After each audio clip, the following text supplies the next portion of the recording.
Welcome back. Let's take a look here at irony as well as parody and playfulness, with sense of humor here. And what is that? What is that? Yeah. Oh, is it really? Yes, it is. It's a work of art called The Fountain. In case you're curious, indeed, that is a urinal. Was has been displayed before, actually containing urine. This would be an example with the visual arts of, you know, playfulness in art, irony, satire, sense of humor. Now, a lot of people see this and go, well, that's not art. If you remember when we talked about subjective and subjectivity, and how the everybody has their own version of the truth. Yeah, this is indeed art. So we have to ask ourselves, well, why is it that we're doing this? Why is it that we're doing this? Well, we're critiquing, we're subverting dominant ideologies, institutions, and cultural norms. And this very same thing happens countless times today, and it happens so much that we've really become aware of it. Anytime that something happens for shock value, right? To make people, oh, why, oh, it's a subversion, right? It's an undermining of some of the institutions, the broad overarching, storylines that we have in our lives. It's meant to kind of loosen that foundation, make them unsteady, continue to dig, and to have them fall. Also, see a lot of experimentation that's very playful in nature. It's a lot of fun too, especially with form, language, and meaning. One thing that we see with postmodernism is a lot of these authors are not afraid to be profane. We might have had profanity in some of the previous selections, but we're going to, the idea of the sacred and the profane is really, really going to be looked at hard in postmodernism. Now, one of the key parts of postmodernism, the idea of identity, the self, and otherness, right? We see this multiplicity of the self.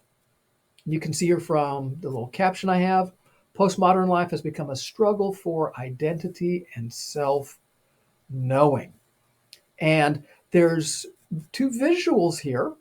One is a labyrinth, and the other is a maze. And when you look at a labyrinth, a lot of people go, that's the same thing as a maze, right? Yeah, that's the same thing as a maze. The maze, yeah, these are the same things. Nope, it's not. It's not. If you look at a labyrinth, what you'll see is that it's just one path. And this labyrinth here, of course, it's taken from the pictures taken from above, and it's part of the flooring of a cathedral in Europe. It was built in the Middle Ages, not in part the church that has the pews and stuff, but when you first walk in. And what people often did is that they would walk that labyrinth. So, and you can see that there's people walking that labyrinth here in this picture. So, enter into the labyrinth, and then you just follow that path.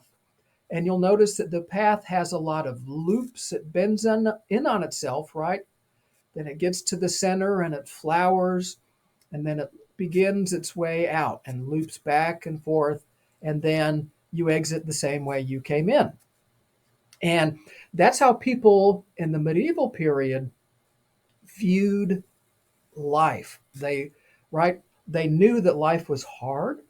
It had obstacles and twists and turns to it, but they also knew that they were on that right path. And by just keep moving one foot in front of the other, or as in Finding Nemo, just keep swimming, you will get to the end of the labyrinth. You will receive your reward. However, now when we reach postmodernism, life has become a maze. And I believe that it's a maze of our own construction, and that we willingly put ourselves into this maze. For example, comma. For hundreds and hundreds of years, you never heard somebody say, I need to find out who I am. I really don't know who I am. Is this me? Is there someone else? This idea of otherness, this questioning of the self, not knowing our own identity, struggling with self knowledge, self knowing, self awareness. These are all problems of postmodernism. And in case you're wondering, it's like, gosh, yeah, yeah. Often feel that way too. I just don't, there's so much that I don't know about myself. I need, right? We construct a maze and then we put ourselves in the maze. And how is a maze different from a labyrinth? True, it does have an entry and an exit, just like a labyrinth does, but a maze has dead ends. And we wander around through life. We think that we're going, on the right path. And then all of a sudden, bang, we hit a wall and it's a dead end. And then we turn around and we have to figure out how we got here. And we're literally just wandering around, questioning the self. There's, so many different examples of this today. People don't know their pronouns. People are doing things with language, right? Creating their own identity because they're struggling with self-knowing and they see themselves as something other. And that, my friends, is extremely limited to postmodernism. We haven't seen this any other place. It's just here in postmodernism. And so now, as we reach our final movement in American literature too, we're questioning. What are we questioning? We're questioning those institutions, those overarching narratives, those big truths in the world that people, didn't think of for questioning for years. We're not just questioning them, we're subverting them, we're undermining them, we're tearing them down.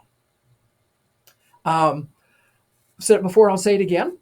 Postmodernism is like modernism with the volume turned up to 11.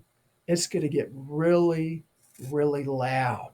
And that's okay. That's what these authors are doing this on purpose. It's for the creation of their effect, to express their truths, to share the self that they have come to know, or to scream howling into the night when they try to find out the other within. So until we get to be together again, be well, do good work, and keep in touch.